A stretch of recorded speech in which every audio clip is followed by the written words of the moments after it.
heavy. Nope, still good. So I think you guys get the gist. So this special reserve number is going to go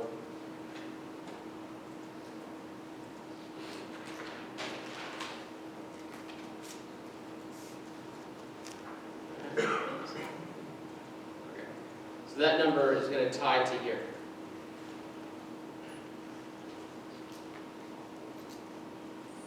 Now, you make an argument that this is double counting, and it is. Because we have, if Borders has its own special reserve, and this number is factoring in that, we're double counting the Borders. But I did want to have two sets of numbers, because I thought it would be confusing. So if you took out, knowing that the Borders is 1,293,000, you could subtract that number from here. Because you could have a special reserve for Borders and a special reserve for the rest. I just thought it'd be easier to put it into one number for explanation purposes.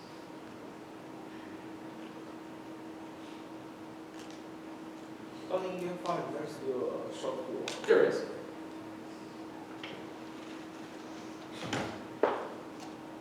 There we go. So you'll kind of play with it. I usually try to keep an extra 5 or 10 grand. I usually don't take it to zero. But you'll notice now that we have surpluses in these other years. Now sometimes a borrower will say, you know what, you have more than enough already, so they may cap the TILC. You know what, I don't want to have more than X amount of dollars in a TILC account. So you may have a discretion about a cap on the collections, which is fair. As a lender, we just want to make sure that there's enough in that reserve for the escrow to deal with rollover. And we know that whatever we underwrite could be more, could be a little too heavy, a little too light, we just don't know. But this number here needs to be tied to our underwritten cash flow, which is a good segue to talk about underwritten cash flow. So, to refresh your memory, just going to make this smaller, just going to orient you on the model. So, I know you probably can't read this. This is the summary of the deal, the name of the deal, where it's located, year built, year renovated, just like with the hotel. I want to know when it was built, when they had a major renovation. So it gives me a sense of the condition of the asset. This is here is the valuation, which is going to go and play into the LTV tests, which I'm going to give you the value in the homework.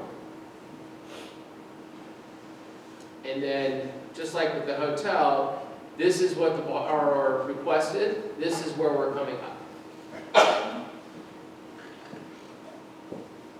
And then you're going to put in the minimum DSC, you're going to put in the term, you're going to put in the amortization, the minimum debt service coverage, minimum LTV. I'll give you the coupon, and you'll put in the minimum debt yield here. That all comes from that the Excel spreadsheet. Yes. Which the Excel spreadsheet that you're going to give us, or the guidelines? The guidelines. That's what I mean. Yeah, sorry. The guidelines. When I say the Excel sheet, it's the guidelines that's in Excel. The guidelines are the ultimate, guideline. Whatever it says in the guidelines, that's what you put here for coverage, LTV, debt yield, management, vacancy, TILC, and CapEx.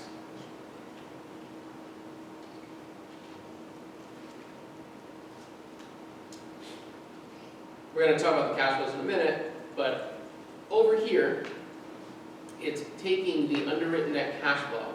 This is the underwriting column here, column Y. It's taking this number, which is our underwritten net cash flow number, this is the debt service, this is the excess cash flow. It's taking that number for debt yield. So it's taking your underwritten net cash flow number and it's dividing it by that debt yield number to come up with a loan amount. It's taking this number here, same number, dividing it by the loan constant, then dividing it by the minimum coverage to size the loan based on a debt service coverage ratio. The LTV is different. It's taking the value of the property and it's multiplying it by a percentage, which is the maximum LTV.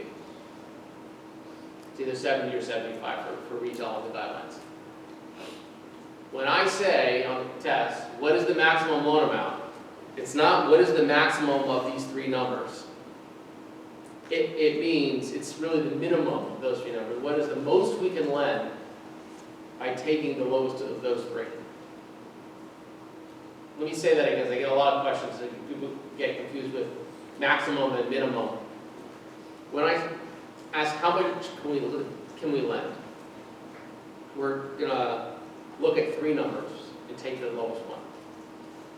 That's the most we can lend. So I said, what's the maximum loan amount? You're not taking LTV. You're taking the lowest of those three, which most of the time is going to be constrained by debt yield. Yes? What about LTC? You could, for this guy, you could look at loan to cost as well. Because valuation is dependent on the NOI divided by the Cap rate. right? Yeah. But cost is really the money. Yeah. How much it worth? Again, I was trying to keep it simple for this class, but yeah. So if it was an acquisition, if it's an acquisition, you have LTC. If it's not an acquisition, if it's a refi, you don't have LTC. Yes.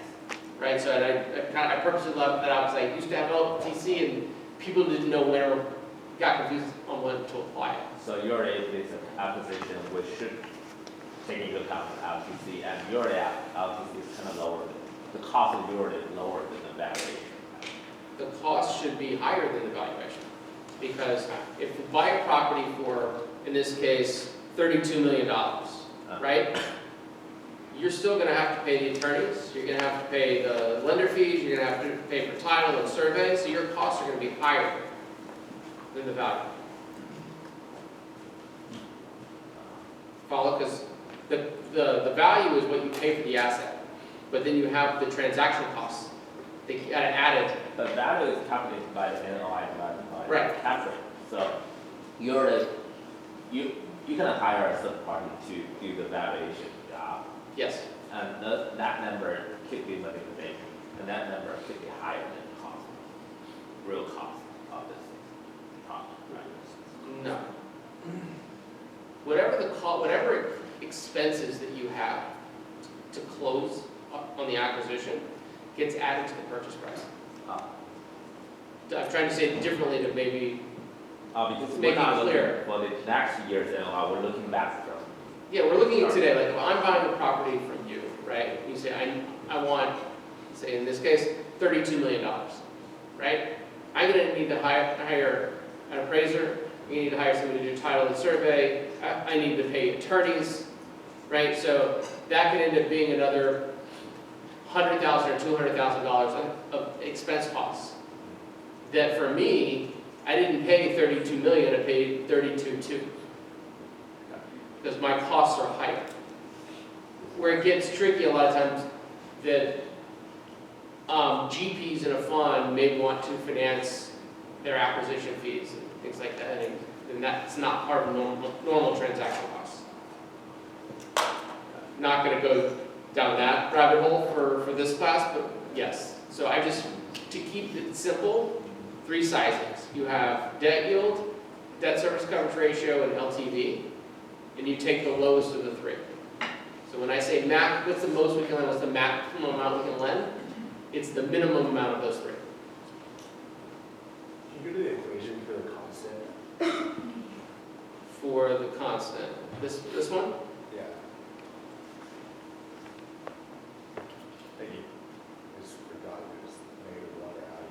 Yeah, okay, you just want to see the calculation. So the constant, which you notice is higher than the interest rate, it's because the interest rate just factors in interest, constant factors in principal. And unless you have an IO loan, an interest-only loan, that will always be the case. If it's an IO loan, then the interest and the constant are the same because there is no principal being paid.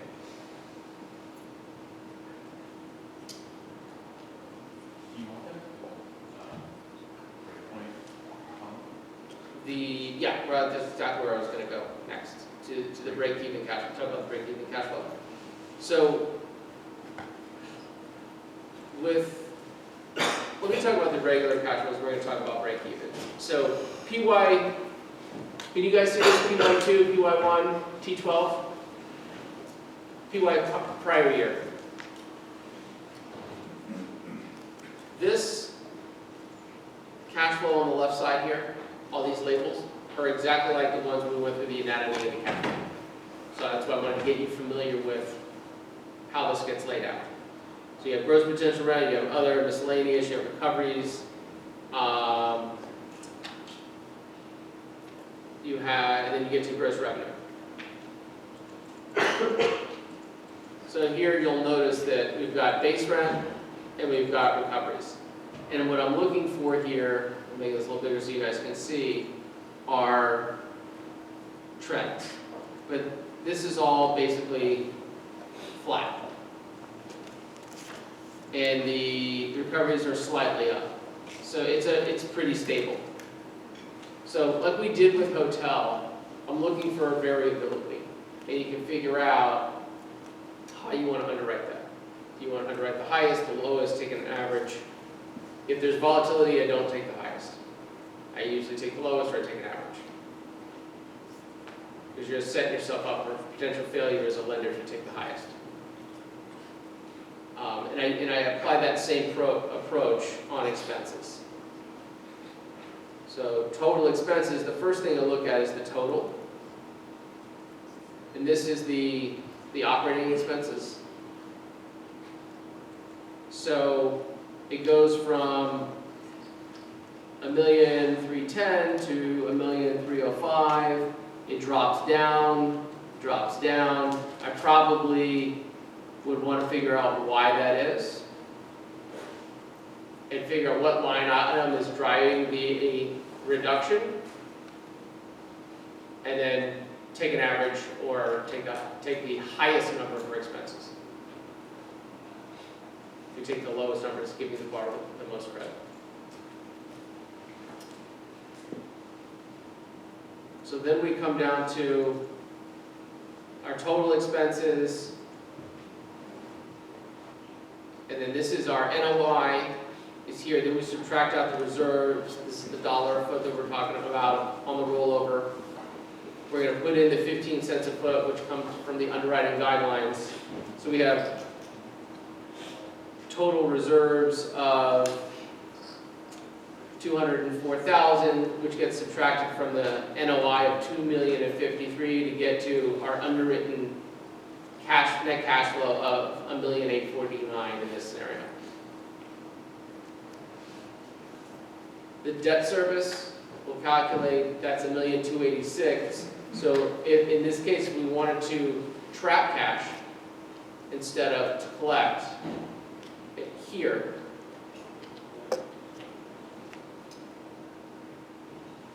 we have $563,000 to work with to deal with rollover. So if I go back to this rollover tab, and we're going to subtract out we're going to do this. I'm just going to make a round number, $1,250,000 for the borders. I can't remember the exact number. That's it. Okay, so we have $350,000, right? Because we're going to, in our sources and uses here, we're doing a special $1,293,000. We have a special reserve for borders. So I'm just taking that out, we don't need to reserve twice, we don't need to have a special reserve for orders and put it into our calculation for the rest of the tenants here. So we have $350,000, which we could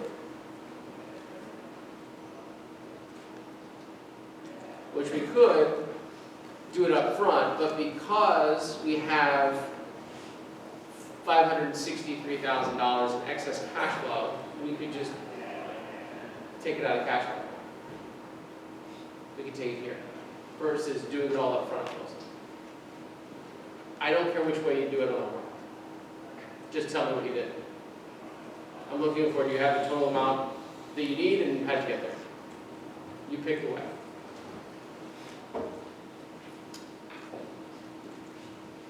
Does that make sense? Just kind of wanted to go back to that and how that applies. The other thing that I want you guys to do is break even cash flow. So the break even is really an occupancy sensitivity. How much space can we lose and still cover it at 1.0? So where our underwritten net the actual cash flow equals the debt service. So here,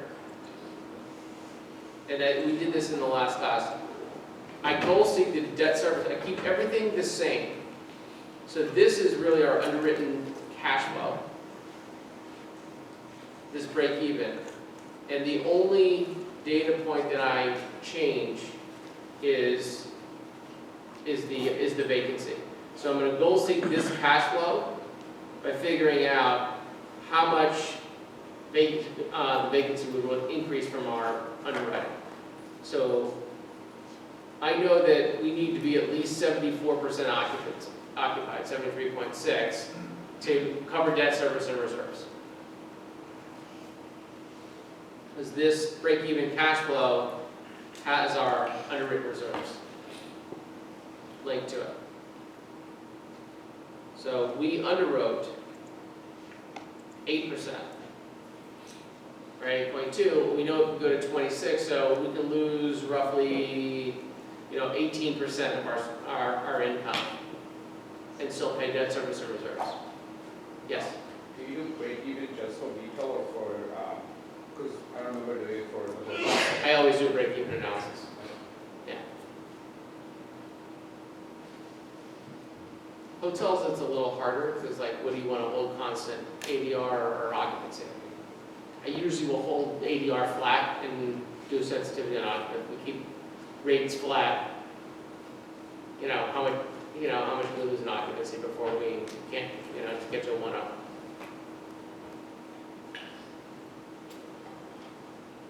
So letting that sink in for a minute. Everybody understand break even? Goal seek debt service coverage ratio to a 1.0 by changing the vacancy. Break even. Goal seek debt service coverage ratio on your underwritten cash flow to 1.0 by changing the break even. By changing the vacancy.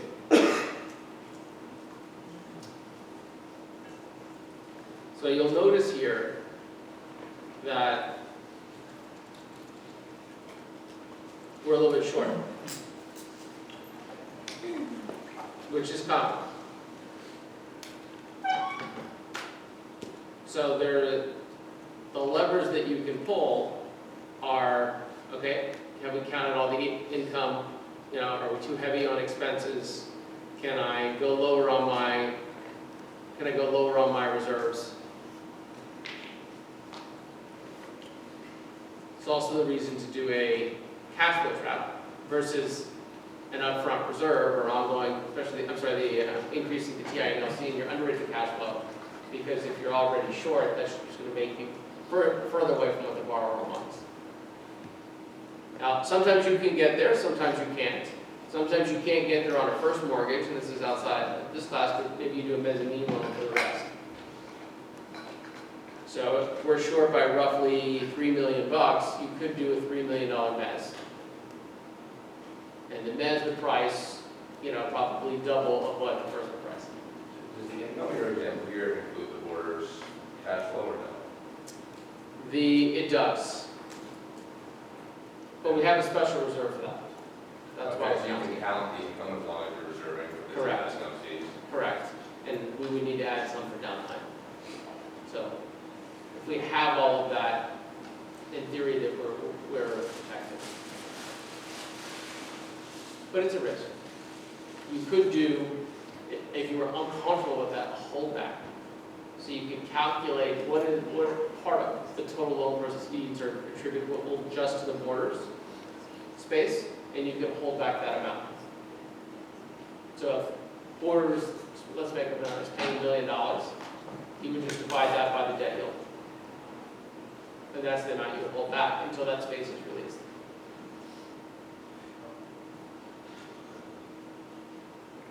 Okay. Any questions? For the exam, make sure that you're going to use this model. Was that for the exam? For the homework, you're going to use this model. The only thing that I need you to, I'll say calculate, is this, the bottom part of this, but it's a good exercise. So you understand how to filter out by year who's expiring, what's it going to cost, and how does that fit into your underwriting. For the cash flows, I want you to put notes in for every number. The note being here, you can just put rent roll. You don't need volume. If you use the T12 for expenses, just put in, you know, T12. I typoed that. Here would be guidelines. I know that misspelled.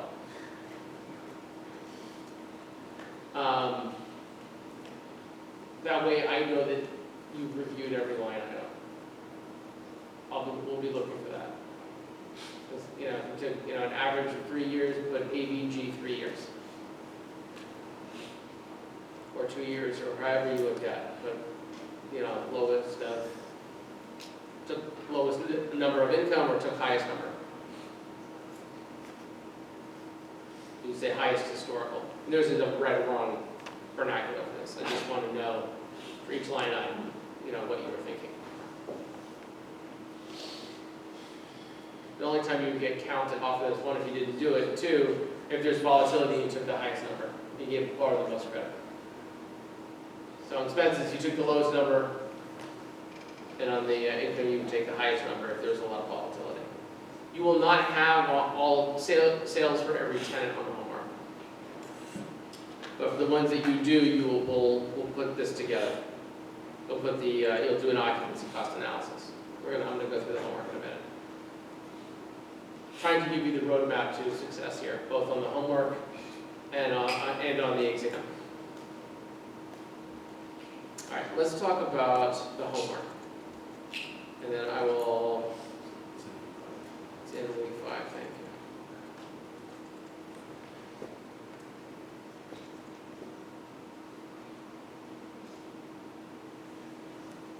you. Okay, good to do the same thing we did on the hotel. We're gonna do the model, we're gonna do a memo. You're gonna use the hotel memo as a template.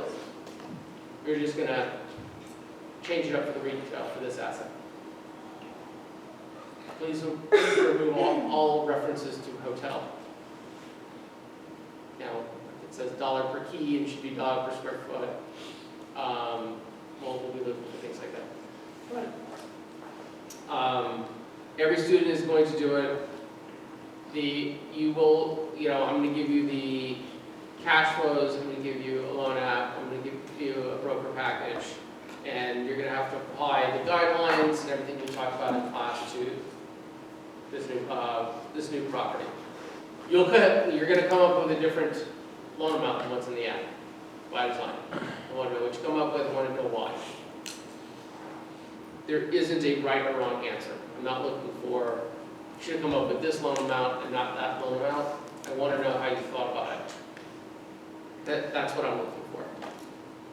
And for the recommendation, I know you're going to talk about venture, but if it's like, if you come up with a number that's significantly lower, should you have a recommendation that, this is probably not something that makes sense, or? No, I would just say, if I was going to say, if we're going to do this on level is the level that I would recommend. Don't say, I think I said this in the last class, there was, one of the students said, you know, this loan, I would never make this loan, so I didn't do the work. Do the work.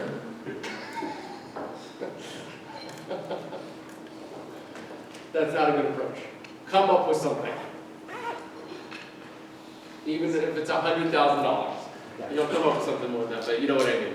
If you like, if they are asking for 100 million and you're getting the 35 million, don't sweat.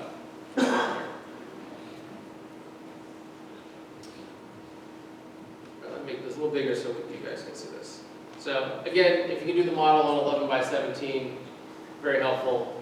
I know we don't always have access, and the printers don't always work. So the investment committee memo is going to be 25% of your grade, and the test will be the final 25%. So the hotel test exam was 25, homework was 25, same thing for the retail. So you'll have 4 pieces to the grade. So for this building, you're going to assume it was built in '89 and renovated in 2004. You have 150,000 in CapEx, immediate CapEx. It's required by the engineering report. Whitestone REIT is the sponsor. There's $35 million of underlying debt. Calculate the value using a 5.5% cap on T12 NOI. Use the tenant's pro rata share of square footage to calculate the recoveries. Quick reminder, if the tenant has 10% of the space and the expenses are $100,000, they owe $10,000. That's a pro rata. I'm going to give you a REIS report. Assume the REIS report is current as of the most completed calendar quarter. Ignore the fact that it's dated 2009. Again, whatever date, I don't care what data you use to analyze. Even if it's dated, if the dates are off, you know, in the real world, that would matter. For this class, what I want to know is how you analyze whatever data that you put in, and then I gave.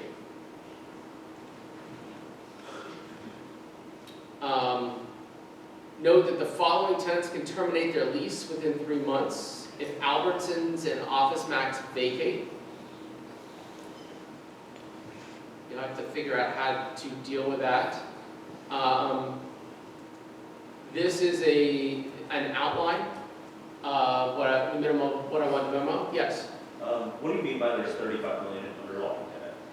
It's a refinance. So when you do a refinance, you have to pay off the existing mortgage. Okay. So that's the underlying debt. So how should we take that into effect in our underwriting? Well, you need to make sure, well, if it's a cash We should make out, sure that we're more than 35 million, or? Yeah. Okay. yeah, or the borrower's gonna have to come out of pocket. Okay, got it.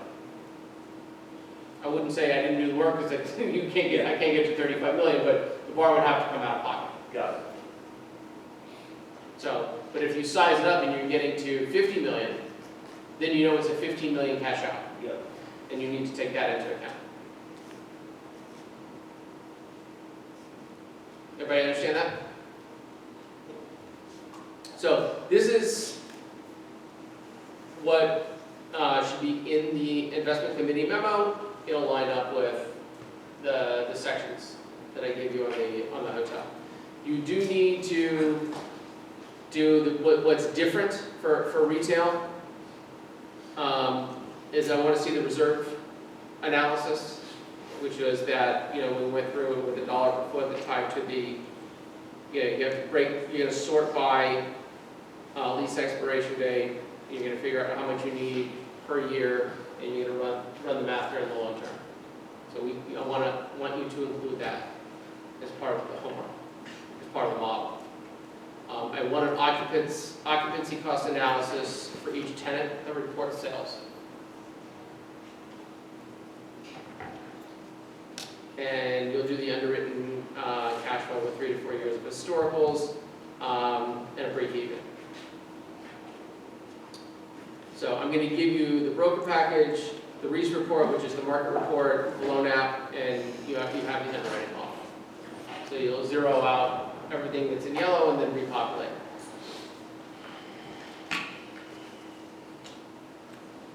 Any questions? Any more questions? So is this due next Wednesday or after Wednesday? You guys lucked out. You have 2 weeks. So, so yeah, usually it's a week.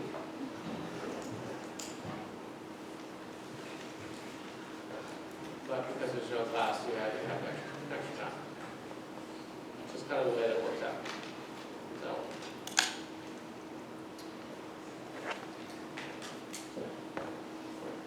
So the asset is Mission Bay Plaza. It's located in Boca Raton, Florida. This is the loan app. Should look just like the hotel. It's just modified exactly for retail.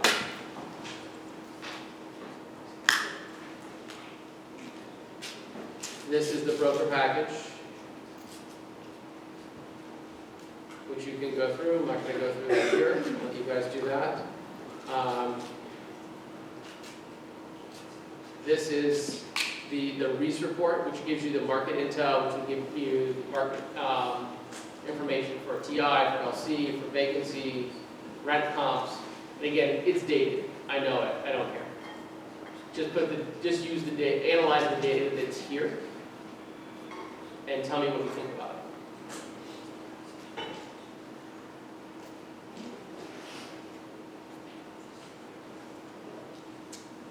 And this is the rent roll. So you'll see this is the sales, some tenants have sales, some of them don't. And you'll do the occupancy cost analysis for the ones that do. Any questions about the homework? Anybody want to know content in the exam? Sure. Okay. I tried to tell you along the way, but let me flip through here. I'm not going to take questions, obviously, but I want to tell you the content and where to focus. Okay. You got to know how to read the guidelines, size the loan, figure out the maximum loan amounts. I may have you pull data points out of there. I may have you do loan sizings, and I'll give you pieces of information and have you guys do the calculations. There's like 6 or 7 of those questions. It's 30. There are a total of 35 questions. There's a few true, false. It's not, everything is not a calculation. But there's probably 6 to 8 calculation questions. There will be questions about cash flow, reverse engineering different pieces of it.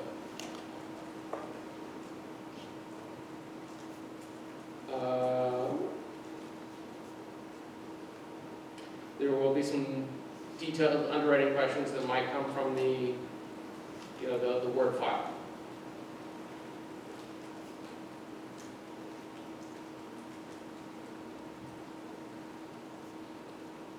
Make sure you can pick out the different, like if I say unanchored versus anchored, weak sales, strong sales, understand the minimums for LTV, for the maximums for LTV, the minimums for coverages, debt yields, etc. There'll be some questions about reserves, co-tenancy.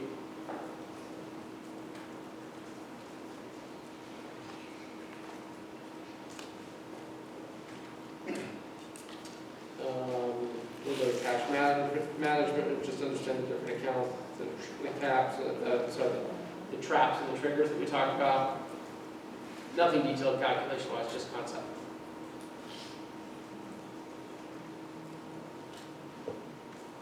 Easy. I hope it's easy. There isn't going to be anything on the exam that we have not talked about, probably more than once. Probably 2 or 3 times. We've got about 5 minutes. I'm happy to stay to answer any questions. If you guys want to do that, I'm happy to stay and answer any questions offline. Again, I appreciate you accommodating my schedule. Changed from last night to this morning. And you have 2 weeks. So, anyway, yeah? It's not a sign-in sheet, is it? What's that? Is it not a sign-in sheet?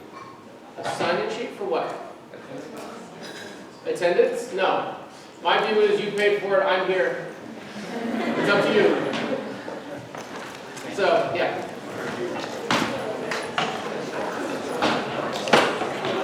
Yes. I knew you didn't call it.